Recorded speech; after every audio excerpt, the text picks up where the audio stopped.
প্রধান উপদেষ্টা অধ্যাপক মোহাম্মদ ইউনুস আজ নগরীর বাংলাদেশ চীন ফ্রেন্ডশিপ কনফারেন্স সেন্টার বিসিএফসিসিতে digital device and innovation expo ২০৩৬ উদ্বোধন করেন। প্রধান উপদেষ্টা বাংলাদেশ ইনোভেশন চ্যালেঞ্জের ওয়েবসাইট এবং লোগোও উন্মোচন করেন। তথ্য ও যোগাযোগ প্রযুক্তি বিভাগ, বাংলাদেশ হাইটেক পার্ক কর্তৃপক্ষ বিএইচটিপিএ এবং বাংলাদেশ কম্পিউটার সমিতি বিসিএস যৌথভাবে বাংলাদেশ টু দ্য ওয়ার্ল্ড প্রতিপাদ্য নিয়ে ৪ দিনব্যাপী এই প্রযুক্তি প্রদর্শনীর আয়োজন করছে, যা ৩১ জানুয়ারি পর্যন্ত চলবে। অনুষ্ঠানের শুরুতে এখানে তৈরি করুন, সর্বত্র সংযোগ করুন প্রতিপাদ্য নিয়ে ভবিষ্যতের ডিজিটাল উদ্ভাবনের ওপর একটি তথ্যচিত্র প্রদর্শিত হয়।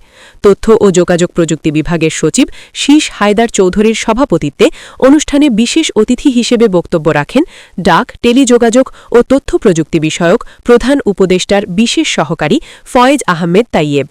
বিএইচটিপি-এর ব্যবস্থাপনা পরিচালক মোহাম্মদ মামুনুর রশিদ ভূঁইয়া এবং বিসিএস সভাপতি মোহাম্মদ জহিরুল ইসলাম অনুষ্ঠানে স্বাগত বক্তব্য রাখেন। পরে প্রধান উপদেষ্টা এক্সপো প্রাঙ্গণ ঘুরে দেখেন। প্রযুক্তিগত উদ্ভাবন, সক্ষমতা বৃদ্ধি, সাফল্য এবং প্রযুক্তি খাতে বিনিয়োগ আকর্ষণের লক্ষ্যে এই এক্সপো আয়োজন করা হচ্ছে। এতে উদ্ভাবন, ডিজিটাল ডিভাইস, মোবাইল এবং ই-স্পোর্টস পণ্যের ছাড় এবং অফার সহ বিভিন্ন পণ্য প্রদর্শিত হবে।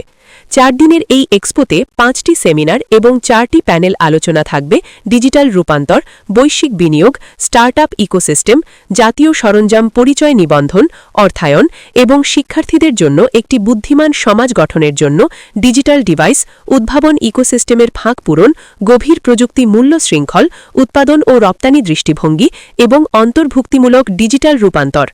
অনলাইন বা অনসাইট নিবন্ধনের মাধ্যমে সকলের জন্য প্রবেশ উন্মুক্ত থাকবে এবং স্যাটেলাইট ইন্টারনেট প্রযুক্তি ব্যবহার করে স্থানটি সম্পূর্ণরূপে ওয়াইফাই সক্ষম থাকবে।